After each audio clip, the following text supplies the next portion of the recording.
Итали улсаас бүх сонсогчдод өглөө орой мэндийг хүргье. За энэ удаагийн дугаараар Дани улсад болж өнгөрсөн Итали залууд тохиолдсон үйл явдлыг ярихаар бэлтгэсэн байна. Хэрвээ та нар манд бэлэн болсон бол бүгдээрээ үнцэн хэрэг рүүгээ шууд орцгоё.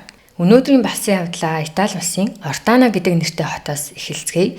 Тухайн хотод 1995 оны 9 сарын 26-ны өдөр Алессио Гаспари айлын баг хүү болон мэндэлсэн дээрээ 11 настай Симоне гэх ахтай 6 настай Синтия гэдэг эгчтэй хамгийн харамсалтай нь Алессиог дөнгөж 11 сартай байхад түүний аав нь ослоор нас бардаг. Алессиагийн ээж нь ганцаараа 3 хүүхдээ өсгдөг байсан учраас маш их ажилдаг. Ихэнх цагийг Алессио ер нь их ч юм уу эсвэл ахтайгаа өнгөрүүлдэг байсан. За энэ гур бол хоорондоо маш гүн гүнзгий сайхан харилцаа холбоотой. Алессио аялах маш дуртай. Тэр тусмаа далайн аялалд үнэхээр хоббитой байсан. Тэм учраас ахлах сургуулаа төгсөөгөөд Ортана хоттой усан онгоцны ахмадын чиглэлээр суралцж эхэлсэн.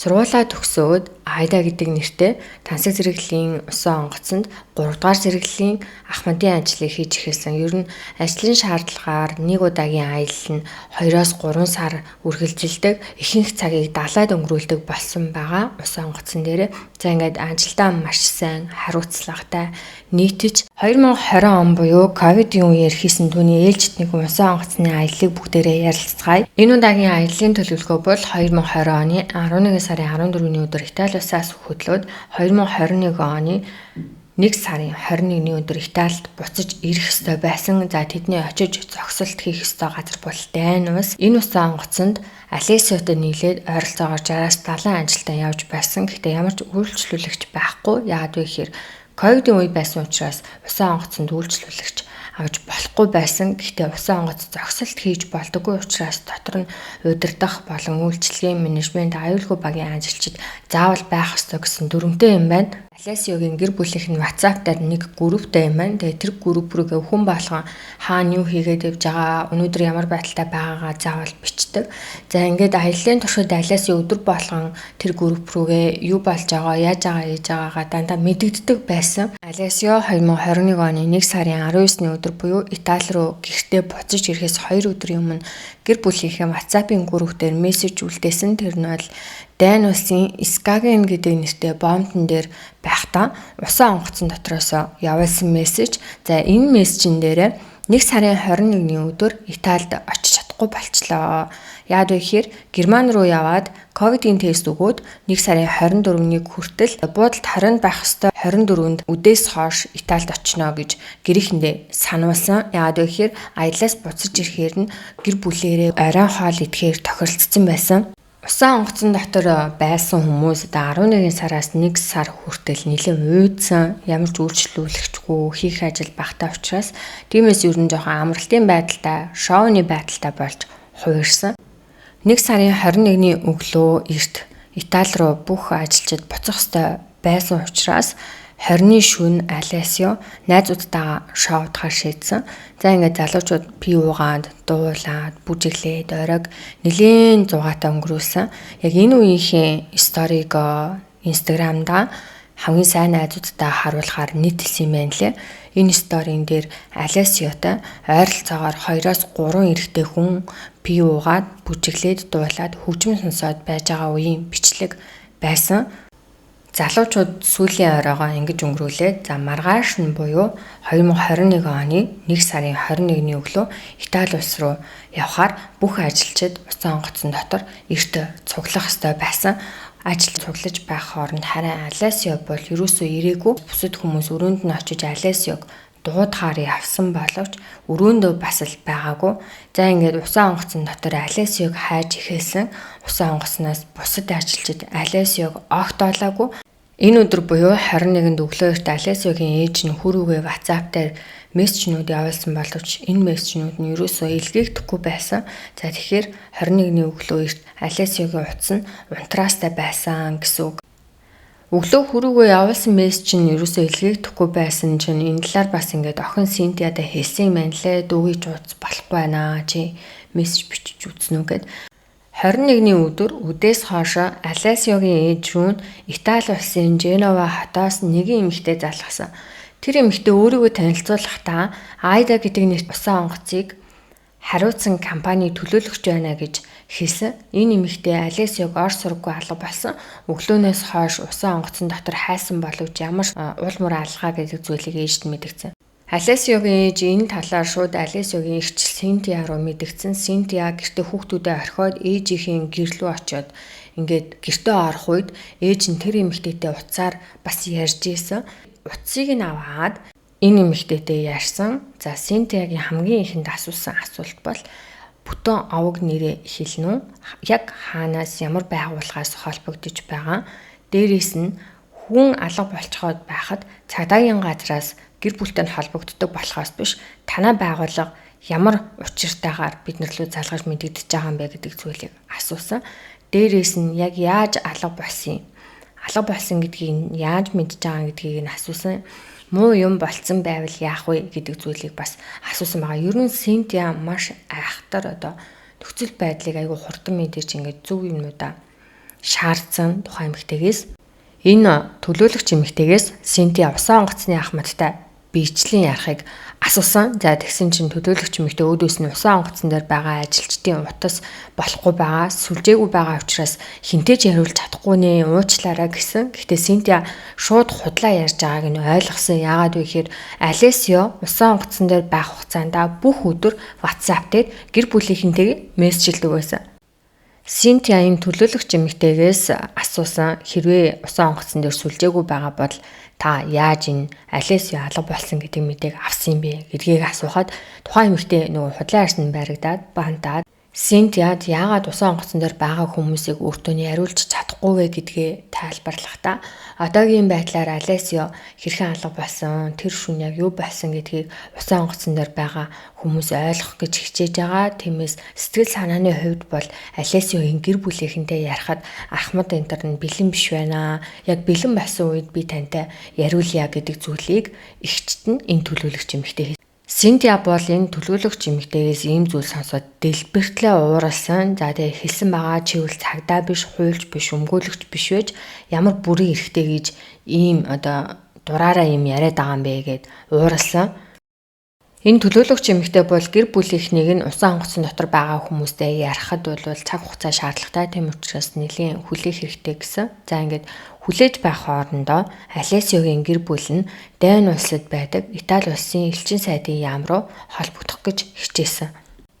Элчин сайдын яамнаас Алесиогийн гэр бүлд мэдгэхдээ Дайны цагдаагийн газар Алесиогийн биеийг уснаас 8 цаг хайсан алга болсон өдөр нь буюу 1 сарын 21-ний өглөөнөөс өдрийн 4 цаг 30 минут хүртэл хайсан гэсэн. За ингээд харахуу болсон учраас хайлтыг бол үргэлжлүүлээгүй тэр өдөр нь зогсоосон.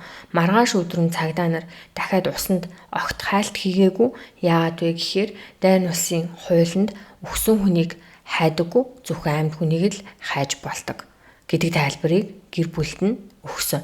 За гэрийнх нь бүр ингээд гайхсан. Яаж өгсөн гэдгийг мэдээд байгааг нь нөгөө төлөөлөгч эмэгтэй усан онгоцон дээр байгаа Ахмад болон бусад хүмүүстэй Алесиог яг тэр орой юу хийсэн гэдгийг тодорхой болгочод гэр бүлийнхэн рүү залхаж бас мэдгдсэн. За хэлэхдээ 1 сарын 20-ны орой Алесио Айда усан онгоцны 12 давхрын нэгэн бааранд 2 найзтайгаа шоудсан. За ингээд шүн дунд болж байхад Алесио өрөөлөвгөө унтлаа гэж хэлээд явсан. Явхаасаа өмнө бол тэр бааранд уусан зүйлийн төлбөрийг картаараа төлөөд тэнд байсан хүмүүстэй салахаас гүцгээд маргааш уулзъя гэж хэлээд явсан. За ингээд өрөөрөөгөө орсноос нь хойш бол усан онгоцон дээр байгаа 60-70 хүний хинэн ч Алесиог огт хараагүй. За ийм том усан онгоц юмч мэдээж хэрэг видео камер бол байх хэвээр. Гэр бүлийнх нь камерын бичлэгийг тэр орой юу болсныг нь харах зорилготойгоор компаниас нь асуусан чинь үгүй. Яагаад вэ гэхээр тэр орой бол камер нь унтраастай байсан. Унтраастай байсан шалтгааныг нь асуухад 2020 оны 10 сард Айда гэдэг усан онгоцны камерын системийг хакерлцсан учраас камер нь ажиллахгүй байсан гэдэг тайлбарыг өгсөн. Камерын системийг хакердаг гэж бол би анх удаага сонслоо. Дээрээс нь усан онгоцны камерыг хэн ямар зорилготойгоор хакердахыг бол сайн мэдэхгүй байна. Дээрээс нь камерын систем асуудалтай болсны дараа усан онгоц бол заавал тэрийг гэрэл сэргийгээд янзлаад ажилчдынхаа аюулгүй байдлыг бол хангах хэрэгтэй байсан баха гэж бодож ин. Гэтэ энэ бол надад жоохон худлаа яриад байгаа юм шиг санагдсан. Яг үнэндээ. Гэхдээ Азаар усан онгоцонд нэг систем байдаг. Тэр бол одоо бүртгэлийн систем. Энэ бүртгэлийн систем нь ажилчин болго өөрийн хувийн карттай тэр картаараа зөвхөн ажилчид нэвтэрж орох хэсгүүд болон өөрийнхөө амьдардаг өрөө рүү орох боломжтой байдаг.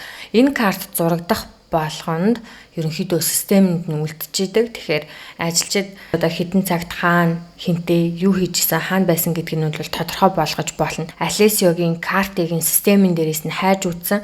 Алга болтог оройно буюу 1 сарын 20-ны шөнө Алесио 12 давхрын баарнаас буугаад 8 давхрын өөрийн хувийн амьдардаг өрөө рүүгээ орсон.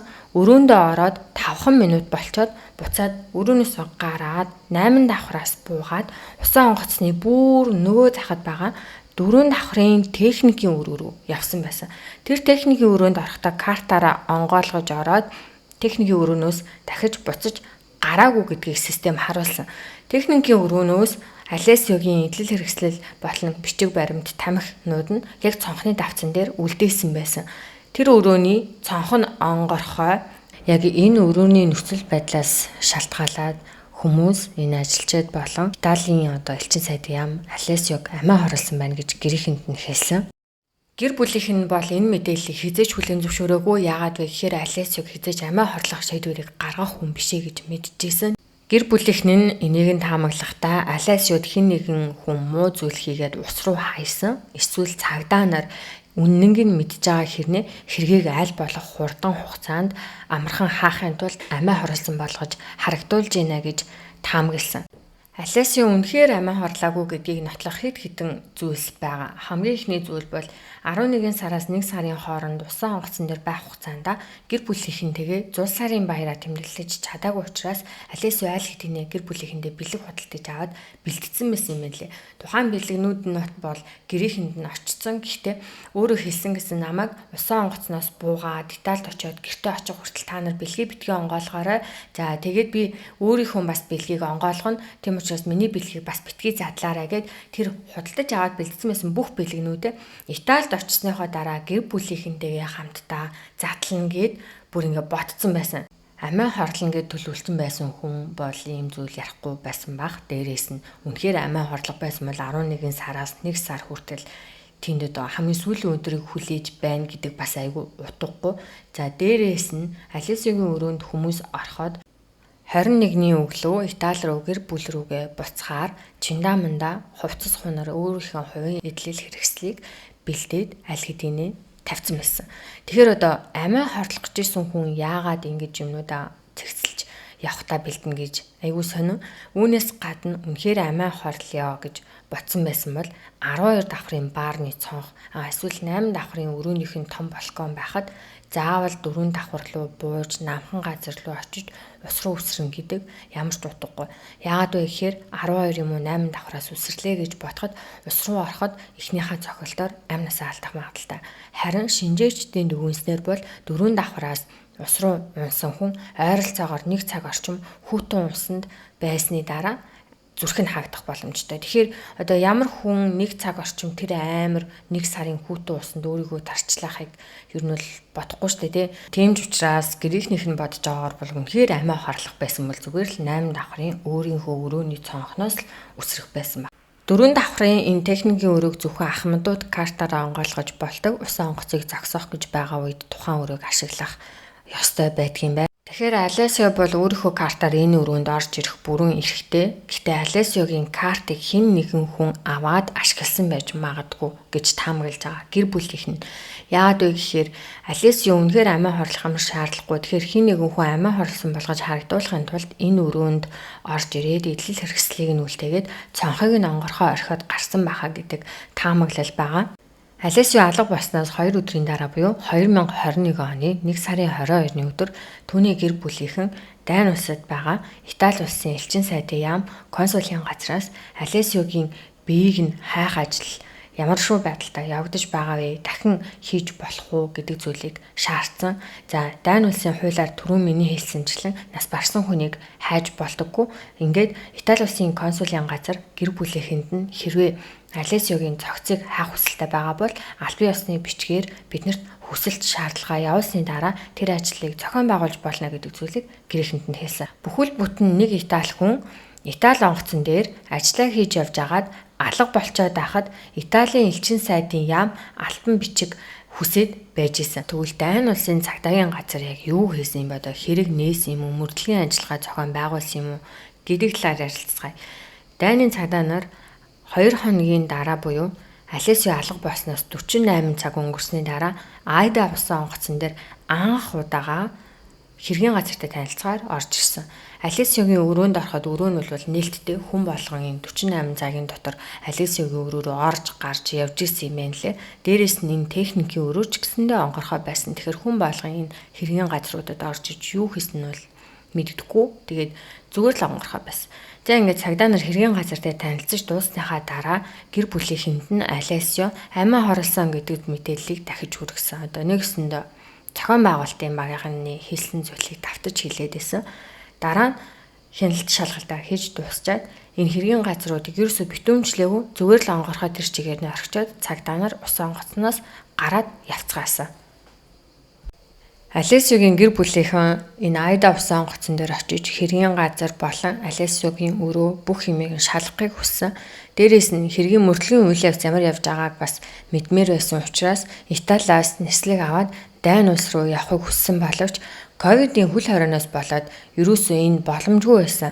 Тийм учраас Дани улсад байгаа Итали улсын элчин сайдын яам руу хүсэлт явуулсан. Тэгэхэд энэ элчин сайдын яам бол хэлэхдээ ковидын асуудлаас болоод маш яаралтай, маш нухацтай, шаардлагатай хүмүүст л ирэх зөвшөөрөл олгож байгаа. Тийм учраас танай гэр бүлд бол олгож чадахгүй гэдэг зүйлийг хэлсэн. Тэгээд бүхэл бүтэн хүн амны хэрэг эсвэл хүн алга болсон хэрэг ярьж байхад Итали улсын элчин сайдын яам Синтия болон Симоне хоёрыг Итали улсаас Дайнд очих зөвшөөрлөг юусоо өгөхгүй л байгаад байсан. Гэр бүлийнх нь удаа дараалан хүсэлт гаргасны эцэст арай гэж нэг юм зөвшөөрөл аваад за ингээд Алесиогийн ах Симоне Итали улсын Ромоос Дани улсын Скаген руу нислэг аваад очсон байгаа. Усан онгоцон дотор орох гэсэн боловч юусоо оруулаагүй. За хүлээ гэж хэлсэн. Тэм учраас хүлээсэн гэхдээ бүхэл бүтэн 1 сар Скагенд ганцаараа буудалд ах нь тэр усан онгоц руу орох гэж хүлээсэн боловч 1 сарын дараач ахыг нь оруулаагүй. Усан онгоцны зохион байгуулалтын баг болон 60-70 хүний хинтэн ч юу ч ярьж чадаагүй. Яагаад вэ гэвэл зөвшөөрлөг өгөөгүй. Үүнээс гадна мэдээж хэрэг одоо Дани улсын Скаген хотын цагдаагийн газар очиод дүүгийнх нь хэргийг хариуцсан цагдаатай уулзсан. Тэр цагдаатай уулзаад ер нь бол маш шулуухан ярьсан байгаа. Хэргийг яагаад амиа хорлсон болгож хаах гээд байгаа юм бэ гэдгсэн чинь угаасаа амиа хорлсон гэдэг бол маш ил тодорхой байсан. Тэр өрөөнд зөвхөн тодорхой хүмүүс л орж болдог. Идэл хэрэгслэн тэр өрөөнөөс олцсон цонхон онгорхой байсан гэдэг зүйлийг ярьсан. За ах нь бол үнэхээр амиа хорлох байсан бол тэгвэл яагаад 8 давхрын муу одоо 12 давхрын цонхноос балконоос өсөрч болоогүй. Яагаад 4 давхрын тэр балкон руу явах ёстой юм. Тэгэд яг ямар нотлох баримт байгаа гэдгсэн чинь нотлох баримт бол шаардлагагүй. Яагаад вэ гэхээр амиа хорлсон хэрэг дээр бол хүмүүс нотлох баримт үлдээдэггүй. Тийм учраас энэ хэрэг бол амиа хорлсон гэдэг нь маш тодорхой гэсэн жаах нь юу ч тодорхой биш вэ гэд ингээд тэр цагтаатай нь хэрэлдэж байгаа бүр ингээд аудио бичлэг байгаа англи хэл дээр. Симоне ах нь энэ Скаген хотод байхдаа цагдаагийн газар очиж хэргийг нь хариуцсан цагдаатай уулзсан. Уулзаж байх үедээ аудио бичлэг хийсэн байдаг. Тэр аудио бичлэг нь интернетэд байгаа. Гэхдээ YouTube дээр миний бичлэг нь орж одоо болох хэсгийг нь мэдэхгүй байна. YouTube зөвшөөрөл өгөхгүй байх магадaltaй учраас би өөрөө орчуулад ерөнхийдөө ойлгосон зүйлээ та нарт ярьж өгье. Энэ аудио бичлэгийн нэрээс нь за ингээд цагдаагаас Алесиогийн ах Симоне асуусан хэрвээ үнэхээр амиа хорлох байсан бол яагаад 8 давхрын өндөр тэр балконоос өсрөхгүй 4 давхар руу очиж ус руу өсрөх ёстой юм бэ гэсэн чинь тэр цагтаа ер нь амиа хорлох гэж байгаа хүний сэтгэл санаа тогтворгүй байгаа учраас ийм байдлаараа бодож тунгааж болтгиймаа гэж ахт нь тайлбарласан. Ах нь тийм биш ээ. Манайд юусэн амиа хорлох ямарч хүсэл сонирхол байгаагүй. Та амиа хорлно гэж бодож ирснийг нь яаж мэдээд байгаа юм гэдгсэн чинь одоо хэргийн газар дээрх нөхцөл байдалтай танилцахад бол ингэж харагдсан гэсэн. За хажуугаар нь өөр нэг эмэгтэй орж ирээд асуусан хэргийн газрыг та битүүмжилсэн үү гэсэн чинь битүүмжлээгүй гэсэн. Алесио алга болдог шөнө буюу 1 сарын 20-ны шөнө усан онгоцон дээр шөнийн ээлжинд ажиллаж байсан ажилчдын нэрсэн жагсаалтыг шалгасан уу гэж цагдаагаас асуухад шалгаагүй гэсэн. Яагаад гэсэн чинь тийм жагсаалт байхгүй байлгүй дээ гэж хариулсан. Ярилцлагын төгсгөлд Алесио ах Симоне энэ цагтаагаас одоо энэ хэрэг дээр яг ямар үйл ажиллагаа та хийж байгаа юм бэ? Ажлаа яаж хийж байгаа юм гэд асуусан чинь одоо угаасаа биеийг нь олдохыг л хүлээх хэрэгтэй гэсэн. Тэгээд ах нь биеийг нь олохын тулд та тэгвэл ямар ажил зохион байгуулж байгаа вэ гэсэн чинь юу ч зохион байгуулаагүй гэсэн. Яагаад гэвэл амиа хорлсон нас барсан хүнийг дайн улсад хайж болдоггүй хуультай. Тэгээ 16 метрийн гүнд 8 цагийн туршид л тэр алга болсных нь маргааш өдөр буюу 1 сарын 21-нд хайлт хийгээд л цагдаа нар хайлтаар шууд зогсоосон. За ингээд эцэст нь Алесиогийн хэргийг хүн амны хэрэг биш харин амнасаа хорлсон гэдэг хэрэг болгож дайны цагдаагийн газар хаасан. Хэргийн газарт ямар ч шинжилгээ хийгээгүй мөн Алесиогийн биеийг бол олоогүй. Олохын тулд ямар нэгэн илүү дараагийн томоохон хэмжээний хайлтыг огт усан доор хийгээгүй өнгөрүүлсэн. Италийн элчин сайдын яам бол туслалцаа үзүүлээгүй. Гэр бүлийнхэнд нь туслах ямар ч хүн байгаагүй. Тэгээд Айда гэдэг нэртэй усан онгоцны энэ компаниг удирддаг компани зүгээс бол гэр бүлийнхэн рүү нурууга бүр мөсөн харуулсан. Хамтран ажиллаж байсан 60-аас 70 хүн усан онгоцон дотор юу болсныг бол гэр бүлийнхэнд нь хизээж хэлээгүй. За ингээд маш харамсалтайгаар Алесио учир битүүлгээр алга болсон. Зогцсон ч олдоогүй, ямар ч улмар гарч ирээгүй. Дээрээс нь хувцснууд дээр нь ямар ч ДНК-гийн шинжилгээ хийгдээгүй юм байна. Маш харамсалтай. Ингээд яг юу болсон гэдэг нь бол үнэхээр таашгүй. Би гэхдээ ер нь ингээд жоохон таамаглал гаргасан юу вэ гэхээр Алесио тэр өдөр шоудж байгаад ямар нэгэн байдлаар одоо хар тамхи юм хэрэгэлсэн баг. Тэгээд уусан үедээ хар тамхи хэрэглэнэ гэдэг бол одоо амь насаа эрсдүүлэх маш том эрсдлийг хийж байгаа. Магадгүй ямар нэгэн одоо хар тамхины зүйл юм уу өвс татсан баг.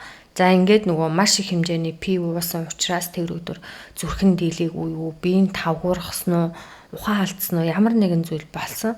Тэрнээс нь болоод хамт уужсэн, шоуджсэн хүмүүс нь айснаасаа болоод ус руу хайсан баг гэж гадарсан. Яагаад ингэж бодсон бэ гэхээр ковидын үед хууль дүрм ийм чанга байхад тэр тусмаа усан онгоцон дотор хар тамхи хэрэглэнэ гэдэг бол маш том одоо хуулийн шийтгэл, ял, оноол авах өндөр магадaltaй ажлаасаа хаалгадах, үүгээр зогсохгүй тухайн компаниуд хаагдах энэ Айда усан онгоц дахиж далаад гарахгүй байх өндөр магадaltaй учраас усан онгоцны зохион байгуулалтын багийнхан эрсдлээсээ айгаад Алесиог золиос нь гаргасан баха гэж бодсон. Магадгүй бие нь муудангууд цагдаагийн газар мэдэгдэх эсвэл төргөн тусламж дуудахаас илүү шууд биеийг нь нуусан байх гэж таамагласан. За гэтээ энэ бол миний л таамаглал, магадгүй тийм биш байж болно. Тэр орой хамт шоудсан хүмүүс нь л бүх нууцыг мэдж байгаа ах миний бодлоор. Одоо шоудж байгаад би энэ ямар байдалтай байсан юм? Яагаад цагтаа дуудаагүй юм? Яагаад төргөн тусламж дуудаагүй юм? Гэдэг бүх нууцыг ер нь хамт шоудж исэн 2-3 залуу л мэдж байгаа. Тэгээ тэр хүмүүс үл ярахаас татгалцсан. Тэгээ тэр усан онгоцон дээр байсан хүмүүс л аягүй сэжигтэй надад санагдаж байна. Та нарт яг юу гэж бодогдож байна? Сэтгэлдээ комент хэсэгт үлдээгээрэй. Ямар шүү байв энэ удаагийн дугаар маань. За тэгээ дараагийн дугаараар бүгдээрээ удахгүй уулзцгаая. Суугтайгаа байдаг бүх сонсогчдод баярлалаа. Энэ удаагийн хэрэг энэ хүрээд өндөрлөлөө.